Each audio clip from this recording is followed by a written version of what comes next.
Buenas tardes. Quisiera saber si hay alguien por ahí.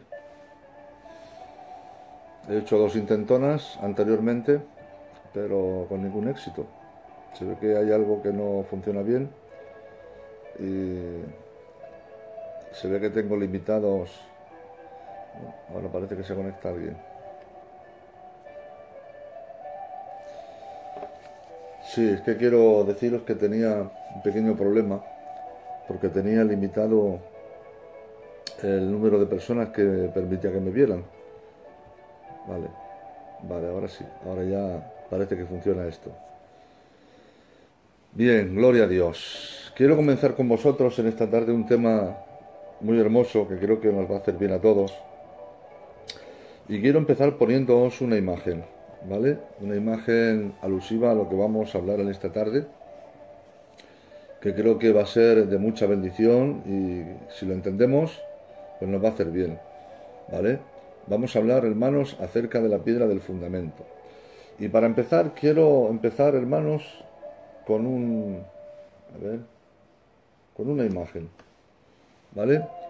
Lo primero que quiero poneros es una imagen. Dios te bendiga, José Manuel Nicolás. A ver, esta imagen es la primera que quiero que veáis. Se aprecia, ¿verdad?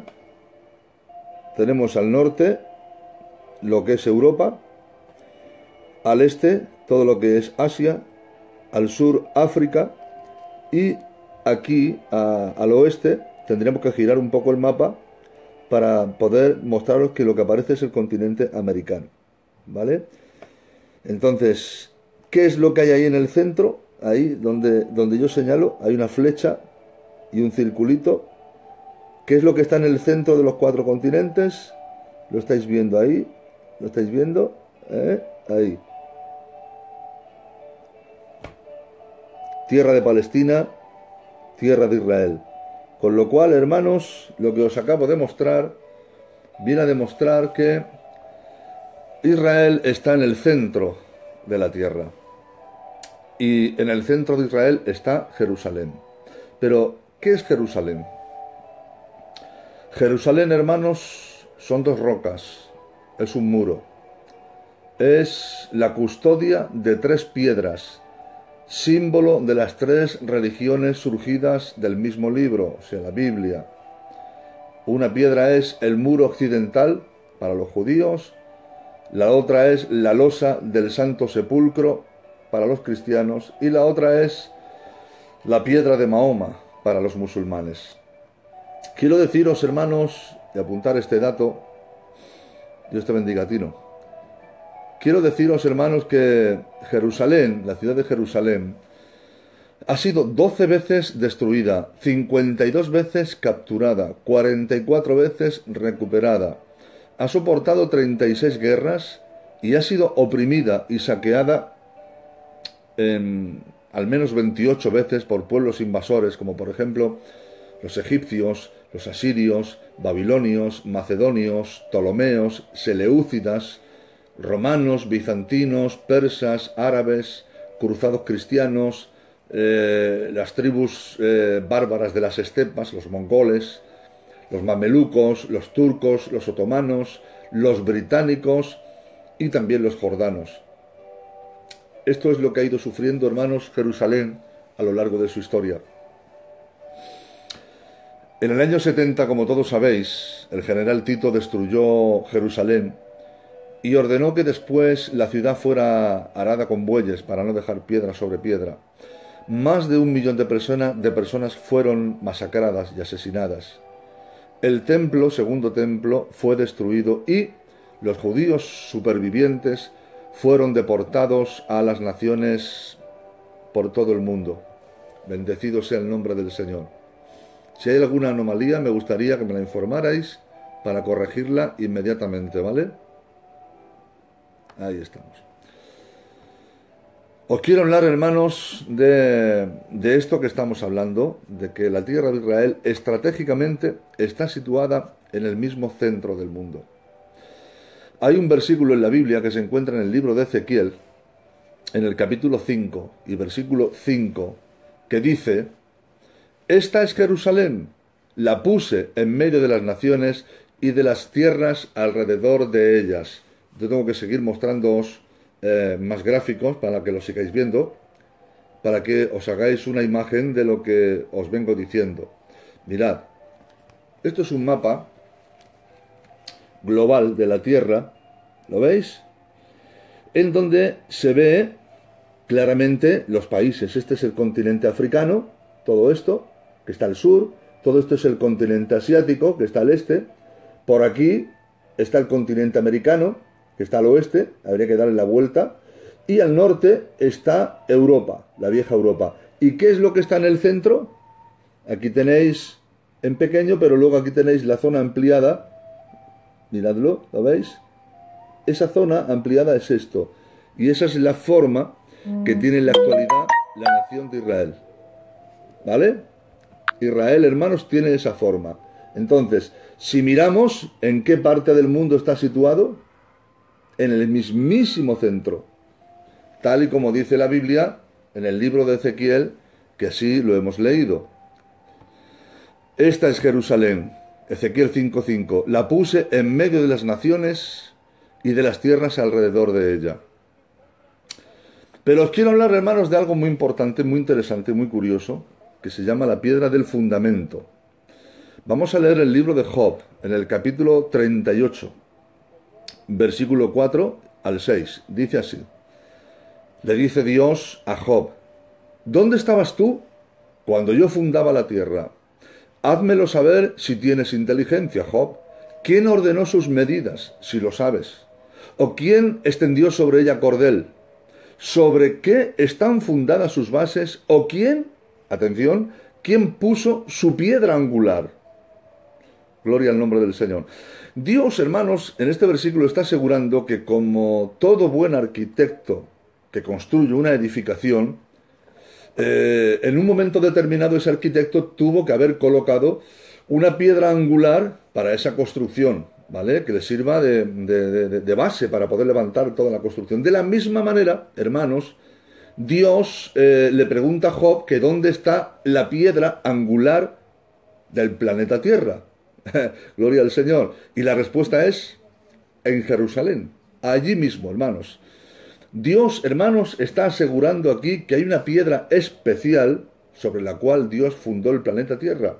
¿Saben cómo se llama esa piedra? Quédense con este nombre. Eben Shetiyah.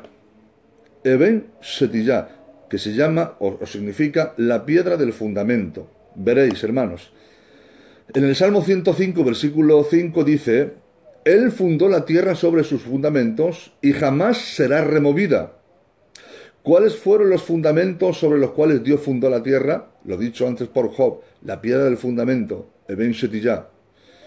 Esta, hermanos, es una piedra gigantesca. Esta piedra del fundamento es un pedrusco gigantesco que pesa la friolera de 180 toneladas, o sea, 180.000 kilos. Y esa piedra está colocada sobre la cúspide del monte Moria y sobre ella está, hermanos, edificado el domo de la roca, ¿vale? La mezquita de Omar, donde actualmente está la mezquita de Omar.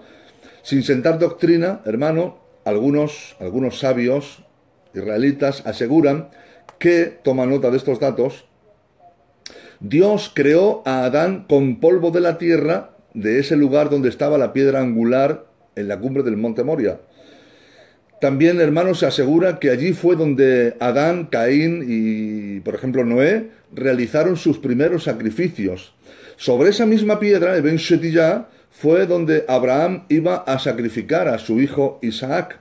Sobre esa piedra fue donde Jacob tuvo el sueño de la escalera que estaba apoyada aquí en la piedra y que llegaba hasta el cielo, y ángeles que subían y bajaban por esa escalera. De esa misma piedra, hermanos, es de donde fueron cortadas dos tablas, entre comillas, para que el dedo de Dios imprimiera en ella la ley, los 10 mandamientos, ¿vale?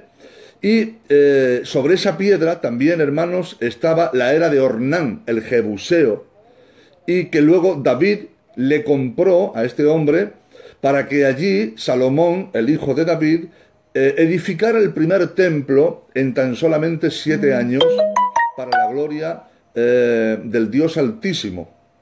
¿vale? Y sobre esta misma piedra fue donde descansó el arca de la alianza. Cuando se levantó el primer templo, se hizo el lugar santísimo, y sobre esa piedra, sobre Yen Shetillah, se dejó descansar la piedra del fundamento.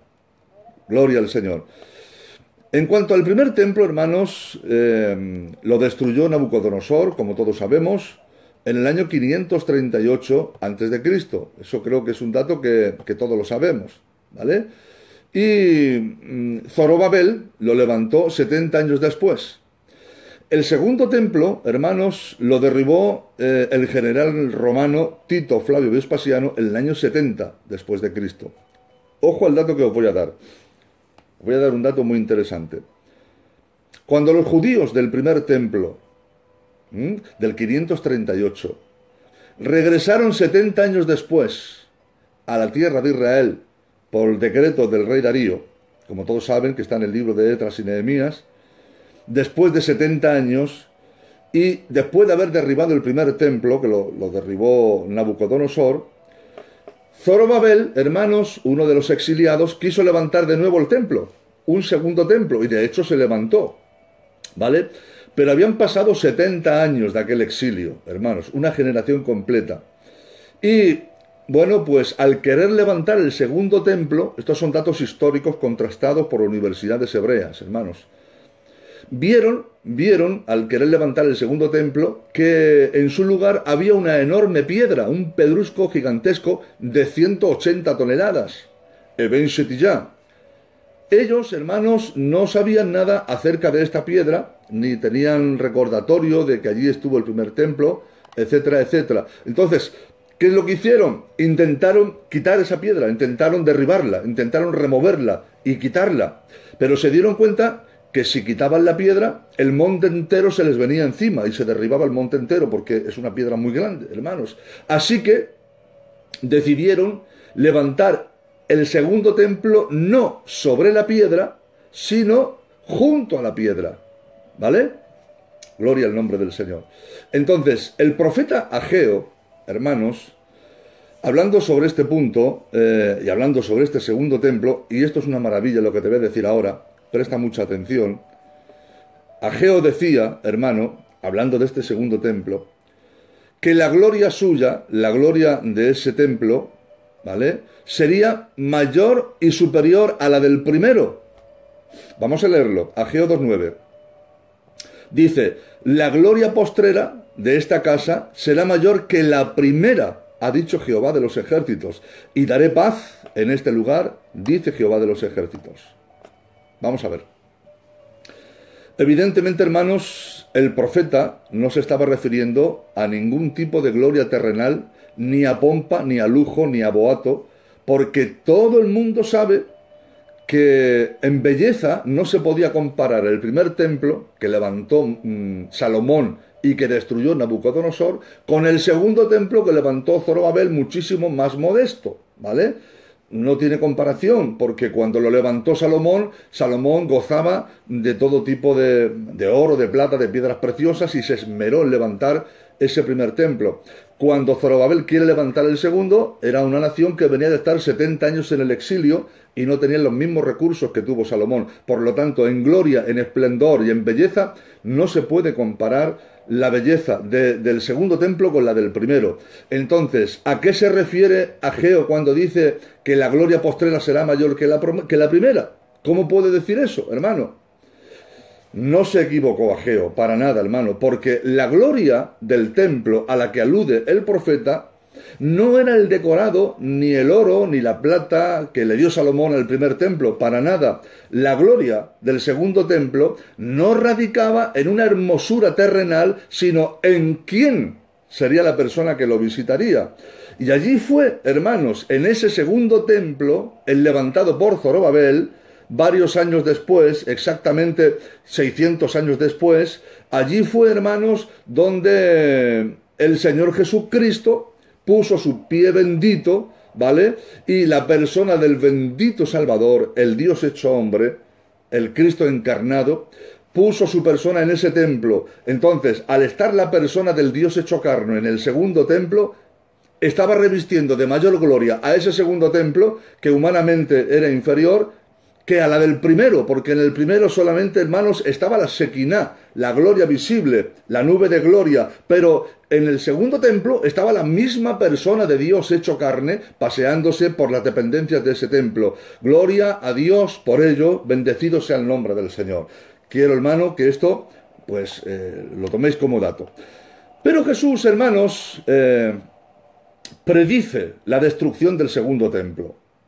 Dice la Biblia en Mateo 24 que cuando Jesús salió del templo y se iba, sus discípulos, para mostrarle los edificios del templo, pues empezaron a decirle: mira, Señor, esto, y mira lo otro, y mira para allá, y mira para acá. Y Jesús les dice: ¿veis todo esto? ¿Lo veis? En verdad os digo que no quedará aquí piedra sobre piedra que no tenga que ser derribada. Jesús predice la destrucción de ese segundo templo, que también hay que decir, hermanos, que en ese segundo templo no estaba el arca de la alianza. No aparece por ningún lado.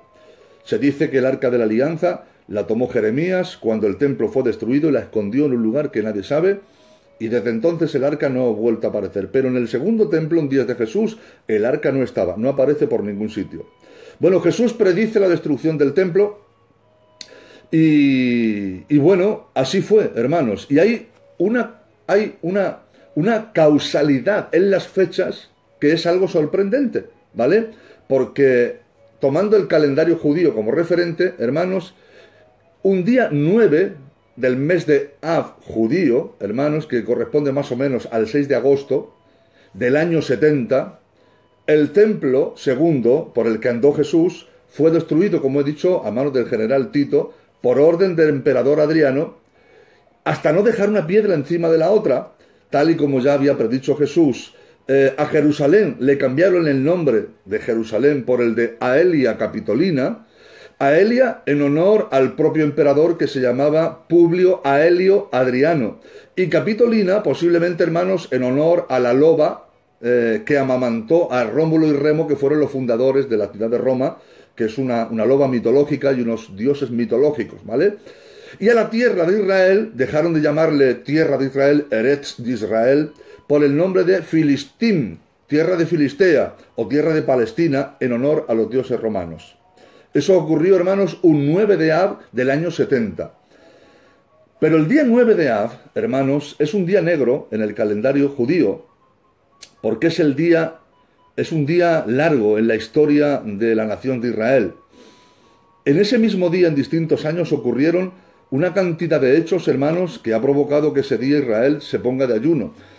Porque miren, el 9 de Av del año 1313 a.C., Israel fue condenado a vagar 40 años por el desierto y a no entrar la generación que salió de Egipto a la tierra prometida. Entraron los que nacieron en el desierto. Tuvieron que circuncidarlos a todos y entonces estos fueron los que entraron. Todos cayeron en el desierto, la generación que salió. Y esto, hermanos, el juicio de Dios se produjo un 9 de Av del año 1313 a.C. Otro 9 de Av, hermanos, la tierra se tragó a Coré por rebelarse contra Dios. El 9 de Av del año 586 a.C., Nabucodonosor destruyó el primer templo levantado por Salomón, ¿vale? En Jerusalén. Coincide también. El 9 de Av, como vengo diciendo, del año 70 después de Cristo, Tito destruye el segundo templo. El 9 de Av, hermanos, el Papa Urbano II, esto ya en la era contemporánea, declaró las primeras cruzadas. Y allí, hermanos, nació una expresión que nosotros en el mundo occidental la decimos como para dar ánimo a la gente, pero realmente, hermanos, era un grito de guerra que los caballeros cruzados europeos lanzaban mientras incendiaban Jerusalén, y era este: Hip, hip, hurra, hip, hip, hurra. Hip, hip, hurra son, hermanos, 3 H's, ¿vale? Hip, hip, 2 H's, hurra, 3 H's. Y eso, hermano, era la abreviatura de la frase Jerusalén ist perdida. Jerusalén está perdida. Entonces, hermanos, esta frase quiere decir Jerusalén ha caído y estamos en el camino al paraíso. Eso es lo que decían estos cruzados que arrebataron la ciudad de mano de los musulmanes. Eso ocurrió también un 9 de Ab. Otro 9 de Ab, hermanos, del año 1492, fue cuando los reyes católicos declararon la expulsión de los judíos de los reinos de España. El 9 de Ab, hermanos, comenzó la Inquisición. El 9 de Ab de 1914 comenzó la Primera Guerra Mundial, en la que Rusia, hermanos, le declaró la guerra a Alemania, y el resentimiento alemán por haber perdido la guerra preparó la escena para el estallido de la Segunda Guerra Mundial, que el 9 de Ab del año 1939 comenzó el holocausto nazi en contra, bueno, en el 39 no, creo que recordar que fue en el 42. En el 39 fue cuando estalló la guerra, y en el 42, un 9 de Ab del 1942 creo que fue cuando comenzó el holocausto nazi en contra de los judíos, donde murieron 6 millones de judíos. Por tanto, hermanos, el 9 de Ab en el calendario judío marca las más grandes desgracias de la historia de la nación de Israel. Por eso cuando llega ese día está prohibido comer y beber. Es día de ayuno nacional. Está prohibido bañarse. Está prohibido mantener relaciones sexuales. Calzar zapatos de cuero. Solamente usan zapatillas de goma o de tela. O simplemente van descalzos y entran descalzos a las sinagogas. Se echan ceniza o polvo en la cabeza, no se sientan en las sillas hasta el mediodía, y solo se pueden estudiar temas tristes que acaecieron al pueblo judío en el libro de Lamentaciones de Jeremías, recordando la destrucción y el dolor del pueblo de Israel. Todo eso pasó un 9 de Ab. Bendecido sea el nombre del Señor. Pero ahora vamos a ir al tercer templo, que esto es un apartado que me parece muy, muy, muy interesante. Quedan cosas muy hermosas por hablar, hermanos, y cosas muy bonitas. Veréis. En la actualidad no hay templo en Israel. Creo que eso es una cosa obvia, que todos lo sabemos. Y aparentemente resultaría imposible poder levantar un tercer templo en Jerusalén, porque en el siglo VII después de Cristo, creo que fue en el año 605 o 622, me parece que fue, el califa Omar ordenó construir, después de Cristo estamos hablando, la mezquita, que luego llevaría su propio nombre, justo encima de Eben Shetiyah. Ahí está el tema. Recordad que cuando se levantó el segundo templo, que lo levantó Zorobabel, cuando Zorobabel retornó con todos los cautivos 70 años después de su cautiverio a Jerusalén y quiso levantar el templo, se encontró con que en la cima del monte había un pedrusco que si lo removían el monte se caía. Entonces, en vez de levantar el templo encima de la piedra, lo levantaron al lado de la piedra, y ese mismo templo fue el que en el año 70 después de Cristo Tito lo destruyó hasta no dejar piedra sobre piedra.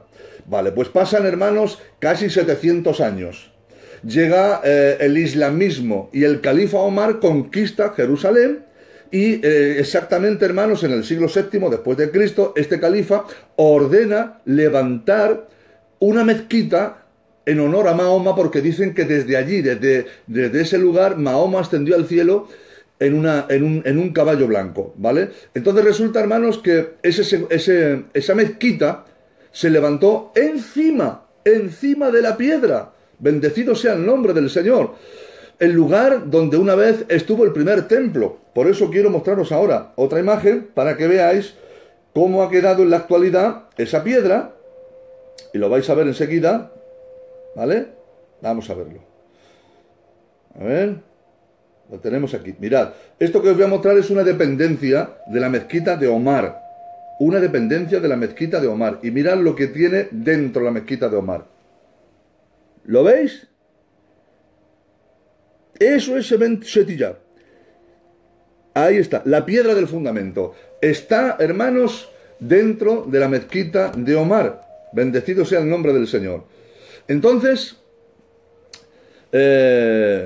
si alguien se atreve a mover ni una sola piedra de allí, de ese lugar de la mezquita, con la intención de levantar un tercer templo, los más de 1.200 millones de musulmanes que hay en el mundo formarían la tercera guerra mundial. Ya sabéis cómo son ellos Ahora sí se ve la imagen. A ver. Vale, Alfonso. Entonces, el templo, hermanos, tiene un problema, porque la ubicación la está ocupando actualmente la mezquita de Omar. que está encima de Ben Shettiyah, la piedra del fundamento. Y el tercer templo, hermanos, en Jerusalén se tiene que levantar, tiene que haber un tercer templo, porque ese tercer templo forma parte del plan profético de Dios, en el cual está contemplado que para cuando este templo se levante, la iglesia ya no estará aquí en la tierra, ¿vale? Y el anticristo se sentará en él en cumplimiento de la profecía de Daniel, capítulo 11, versículo 31, que dice: y se levantarán de su parte tropas que profanarán el santuario y la fortaleza, y quitarán el continuo sacrificio, y pondrán la abominación desoladora. Bendecido sea el nombre del Señor. No se puede levantar el tercer templo porque ahora mismo hay una construcción, hermanos, que no lo deja, ¿vale? Entonces, solución. ¿Qué solución tiene eso? Bueno, he de deciros, hermanos, que Israel, aparte de la Torá, el libro revelado, también tiene otros libros. Entre ellos está uno que se llama el Talmud, que son un código de leyes que también rigen la vida y la religión de la nación de Israel. Y el Talmud, hermanos, prohíbe a los judíos destruir lugares de culto de otras religiones, sea de la que sea. Por tanto, no pueden destruir esa mezquita. No la pueden derribar. Aparte de que costaría una guerra, y no se puede tocar una piedra de allí, aparte ellos, hermanos, tienen prohibido destruir esa mezquita porque su propia religión se lo prohíbe, ¿vale? Entonces, ¿qué pueden hacer para construir el templo? Dice Luis González, o sea, que quien se lleve el polvo en las zapatillas provoca la guerra civil. Bueno, tampoco sería eso, ¿vale? Entonces, ¿qué se puede hacer? Si estamos diciendo, hermanos, que el templo no se puede levantar. Vamos a leer un texto que está en el libro de Apocalipsis, en el capítulo 11 de Apocalipsis. Quiero leeros un versículo. Estoy preparándome la próxima imagen. Capítulo 11, hermanos, y versículo 1. Dice así, presten atención, esto es ya plena gran tribulación. Le dice el Señor a Juan, el apóstol: entonces me fue dada una caña semejante a la vara de medir, y se me dijo: levántate y mide el templo de Dios y el altar y a los que adoran en él. Pero el patio que está fuera del templo, déjalo aparte y no lo midas, porque ha sido entregado a los gentiles y ellos hollarán la ciudad por 42 meses. Esto significa, hermanos, que hay un espacio junto a la mezquita de Omar lo suficientemente grande como para poder levantar el segundo templo. Os lo voy a mostrar, ¿vale? Mirad. ¿Se ve? Esa es la mezquita de Omar, el domo de la roca. Ahí está. Entonces, como está escrito ahí, esto es un espacio que queda disponible para poder levantar el templo. No encima de la piedra porque la están ocupando ellos, sino junto a la piedra como hizo Zorobabel. Entonces, el templo se puede levantar, hermanos.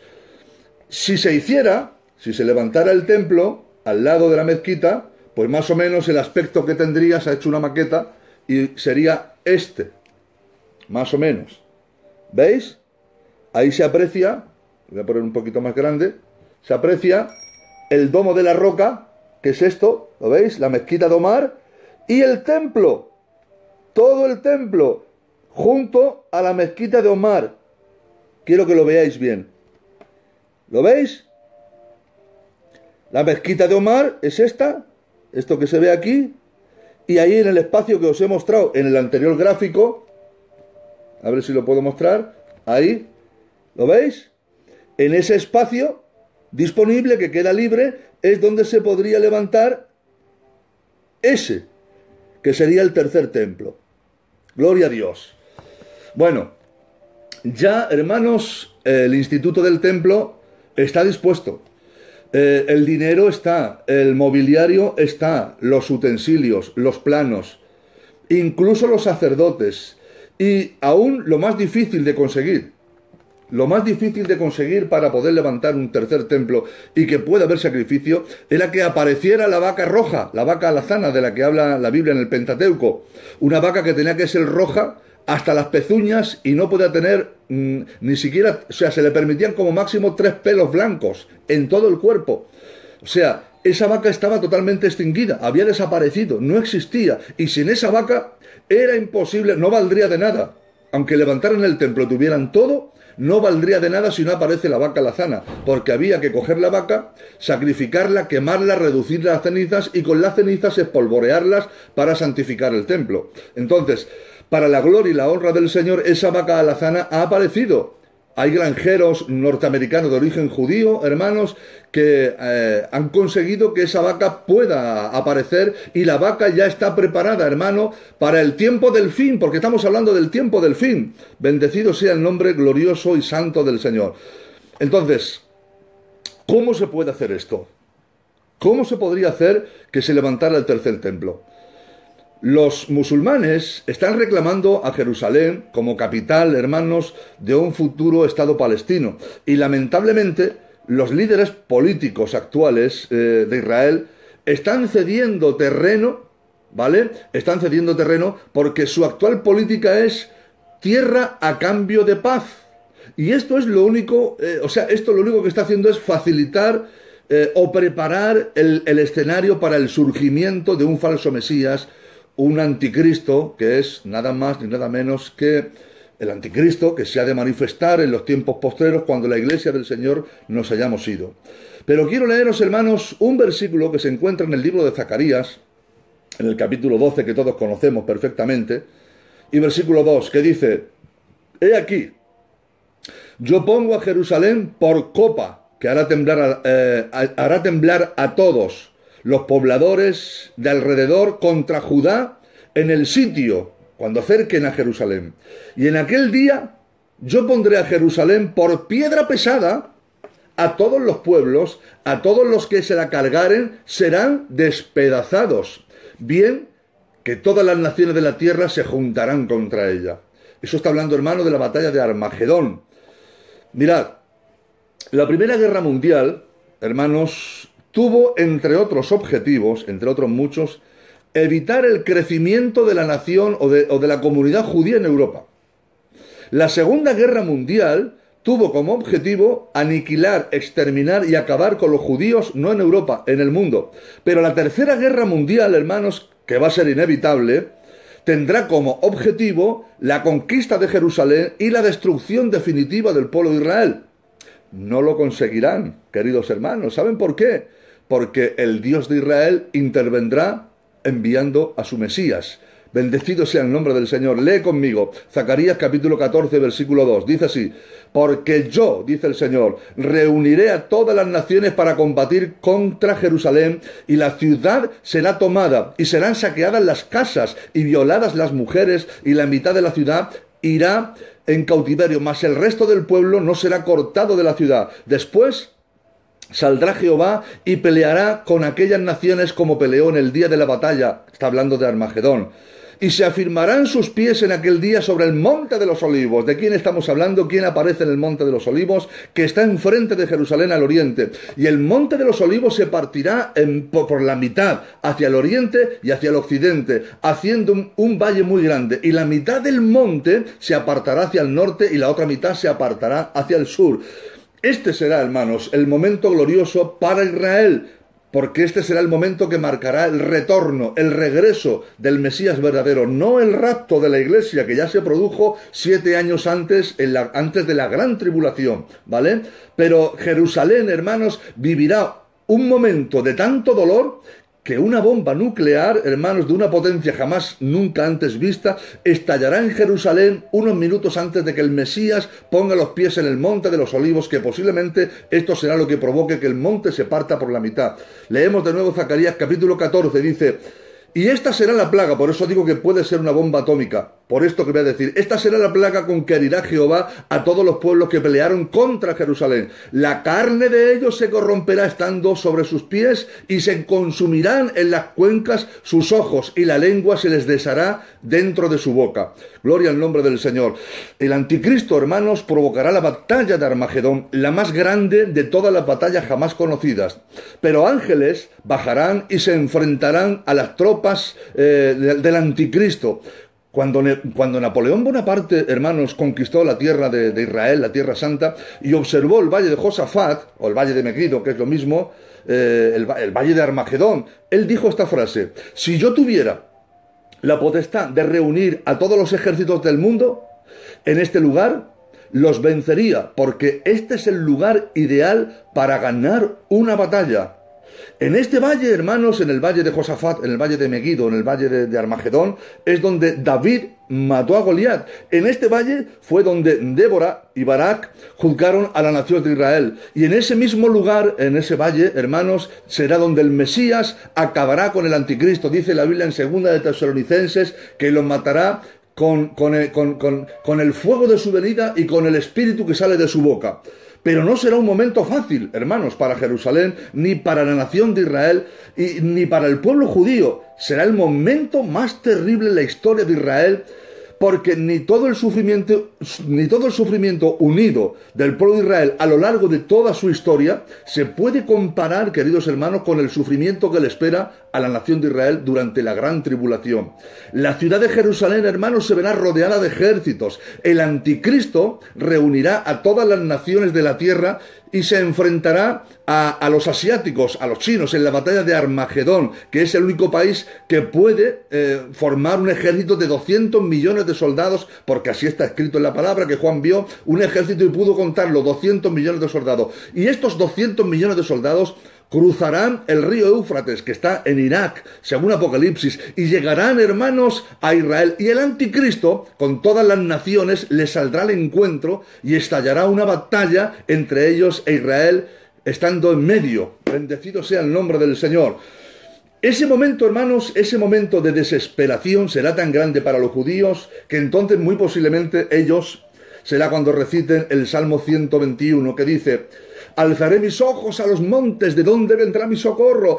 Y dirán: mi socorro viene de Jehová, que hizo los cielos y que hizo la tierra. Contestará el otro: no dará tu pie al resbaladero, ni se dormirá el que te guarda. He aquí, no se adormecerá, ni se dormirá el que guarda a Israel. Y dirá otro: Jehová es tu guardador, Él es tu sombra, tu mano derecha. El sol no te fatigará de día, ni la luna de noche. Jehová te guardará de todo mal, Él guardará tu alma. Jehová guardará tu salida y tu entrada desde ahora y para siempre. Bendecido sea el nombre del Señor. Será tan grande, queridos hermanos, la desesperación, que la nación de Israel durante la gran tribulación hará detonar una bomba nuclear para salvarse de tan grande guerra, porque las tropas del anticristo, así como el superejército asiático, tendrán como finalidad no solamente destruirse el uno al otro, sino pillar a Israel en medio y partirlo por la mitad también. Será un momento tan terrible, queridos hermanos, para la nación de Israel y para el resto del mundo, que bajarán los ángeles del cielo y se enfrentarán al anticristo y a sus soldados y al ejército de los asiáticos, que para entonces ya se habrán aliado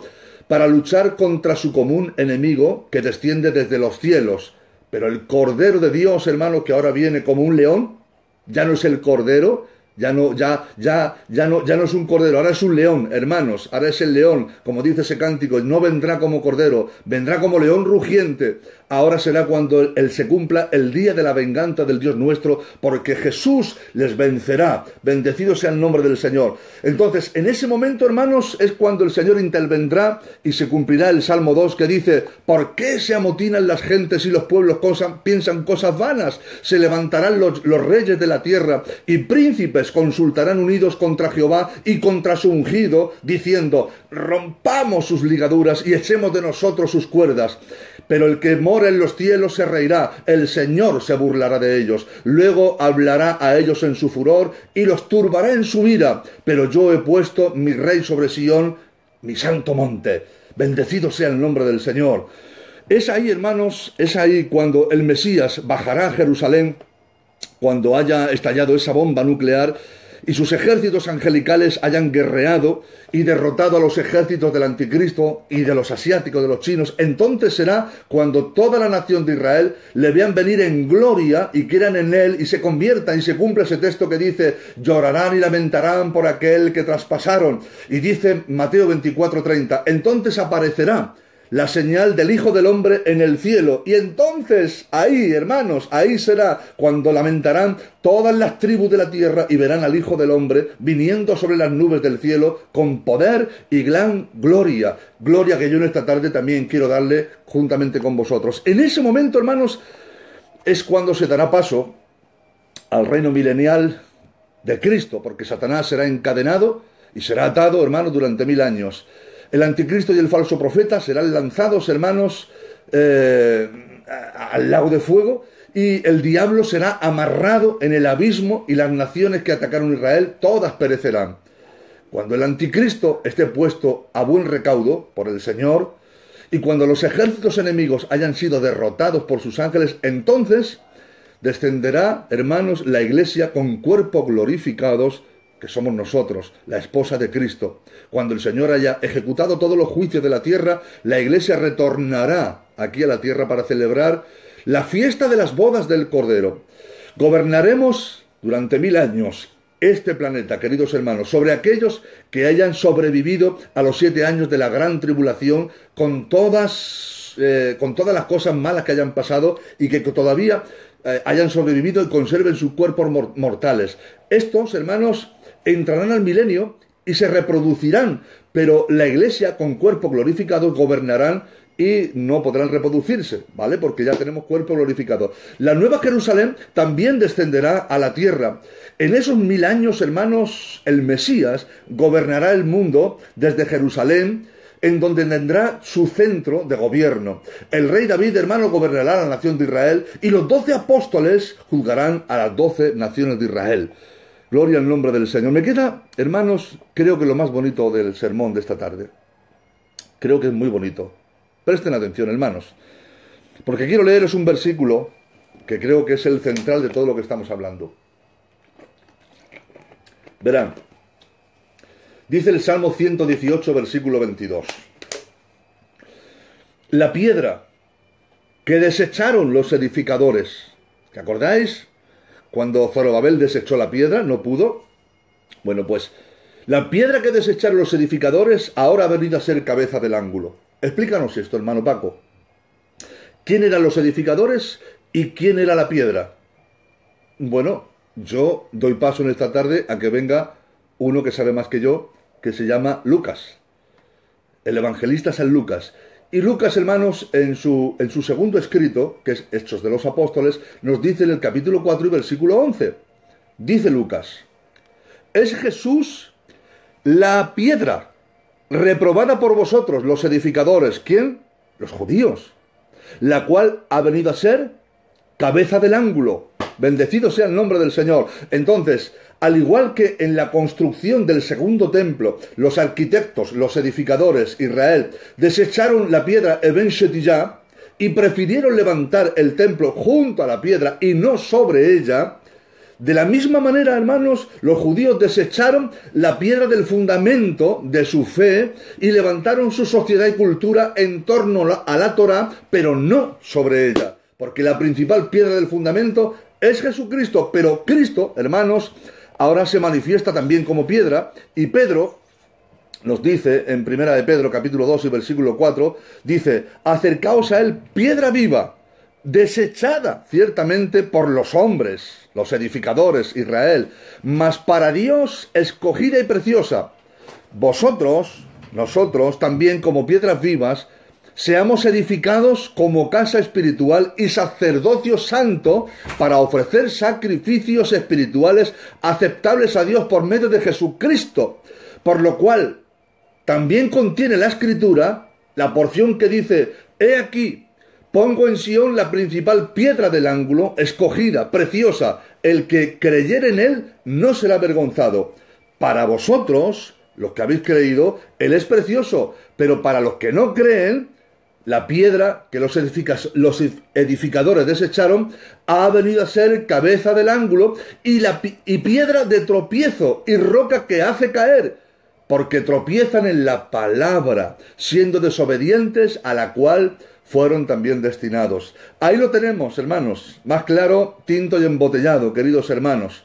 Cristo es la piedra que desecharon los edificadores, pero que ahora ha venido a ser la cabeza del ángulo, porque toda la obra de salvación que Dios ha ideado desde antes de la fundación del mundo, como dice Apocalipsis 13:8, Cristo es el Cordero inmolado desde antes de la fundación del mundo, todo el fundamento, hermanos, era esa piedra que los edificadores desecharon, que es Cristo, la roca. Pero ahora te voy a presentar a Cristo, hermano, y hay un dato que es una maravilla, es una gloria. Mirad, Eben Shetiyah, la piedra, literal, tiene, hermanos, un detalle que concuerda de una forma asombrosa también, milimétricamente con la palabra. Bendecido sea el nombre del Señor. Entonces, esa piedra, hermanos, tiene, curiosamente, tiene un agujero. A ver si lo encontramos. Aquí está. Miren, os lo voy a mostrar mejor. Aquí. La piedra de Ben Shetiyah tiene un agujero, hermanos, en la esquina suroeste, por donde se introducía una cadena por debajo de la roca. Os lo voy a mostrar. Vamos a ver. Aquí lo tenemos. Ahí tenéis, de nuevo, ¿vale? La imagen. Y el agujero es esto que se ve aquí. A ver si lo vemos. Ahí está. ¿Lo veis? Ahí. Ahí hay un agujero. Pero ahora os lo voy a mostrar en un gráfico ampliado. Aquí lo tenemos. En blanco y negro, para que se vea mejor. Ahí está. ¿Lo veis? El agujero. ¿Cómo está ahí? ¿Vale? Agujero. Y ahora os lo voy a mostrar todavía más de cerca para que se vea mejor. Aquí. Aquí, cuando gire. Ahí lo tenéis. ¿Lo veis? Ahí arriba. Esto es una zona ampliada de la piedra, Eben Shetiyah, que tiene un agujero. Ese agujero, hermano, lo tenía la piedra, como digo, para pasar una roca, una cadena entre ellas, ¿vale? Por tanto, es una piedra perforada. Es una piedra agujereada. Gloria al Señor.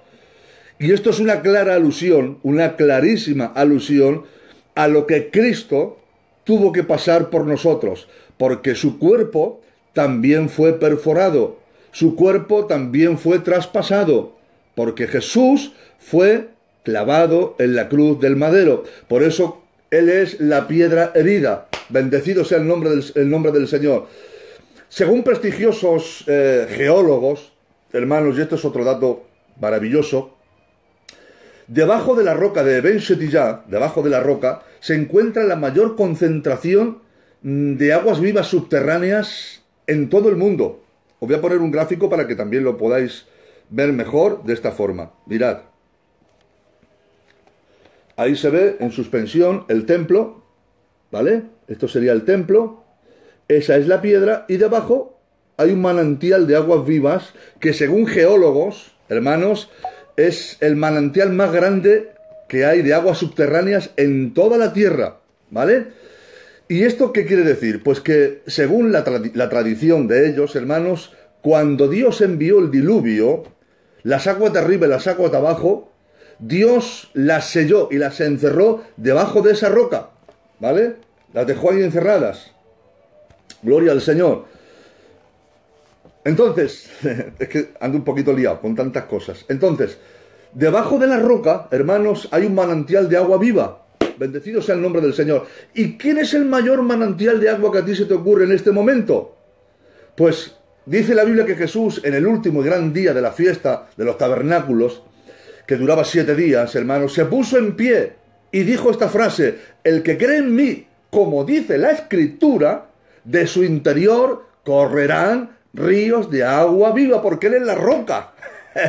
Él es la roca, hermano, y Él es el que tiene la mayor concentración de aguas vivas para repartir entre todos los sedientos. También dice la Biblia que cuando tuvo la entrevista con la mujer samaritana, la mujer le dice al Señor: dame de esa agua, y el Señor le dice: no, de este agua no, porque cualquiera que beba del agua del pozo de Jacob volverá a tener sed. El que beba del agua del mundo va a volver a tener sed, mas el que bebiere del agua que yo, Eben Shetiyah, la piedra del fundamento, la piedra gigantesca donde está fundamentada la obra, la roca del fundamento, el que bebiera del agua que yo le daré, no tendrá sed jamás, sino que él el agua que yo le daré será para él una fuente de agua que salte para vida eterna. Bendecido sea el nombre del Señor. Claro, la mujer cuando lo entendió tuvo que decir, Señor, pues si esto es así, dame de ese agua para que yo no tenga sed y no tenga que venir más aquí a sacarla. Bendito sea el nombre santo del Señor. Con todo esto, hermanos, quiero terminar esta alocución que he tenido con vosotros. A ver el tiempo que vamos. 49 minutos. Bueno, vamos bien. Y quiero, hermanos, simplemente mostraros un último gráfico de cuál es la ubicación geográfica. ¿Lo veis? El centro de la tierra. Ahí está la mezquita de Omar, en el centro de la tierra. Gloria al nombre del Señor. El Señor está cerca, hermanos, muy cerquita, muy cerquita. Jesucristo nos saca de esta tierra, nos vamos con el Señor. Preparaos, preparaos, que el rapto de la iglesia llega en breve y no quiero ser espectador de todo lo que tiene que venir a esta tierra. Yo quiero ser de los que desciendan con Cristo a la tierra para reinar con Él durante 1000 años. Yo me marcho con el Señor, lo tengo muy claro, hermanos, yo no me quedo aquí, yo me marcho de aquí. Había un ancianico que está en la presencia del Señor en la iglesia que yo pastoreaba hace muchos años, que decía, Señor, llevo muchos años contigo, pero si no hago tu voluntad, me quedo en esta tierra y no quiero quedarme. Yo no me quiero quedar, hermano, son muchos años y no quiero quedarme, lo tengo muy claro. Cada vez, hermano, tengo más claro que nos vamos con el Señor. Así que, hermanos, compañeros, amigos que habéis estado ahí hasta el final, gracias por este tiempo que habéis dedicado para estar conmigo y que Dios os bendiga. La paz del Señor sea con todos vosotros y hasta una nueva emisión. Dios os bendiga.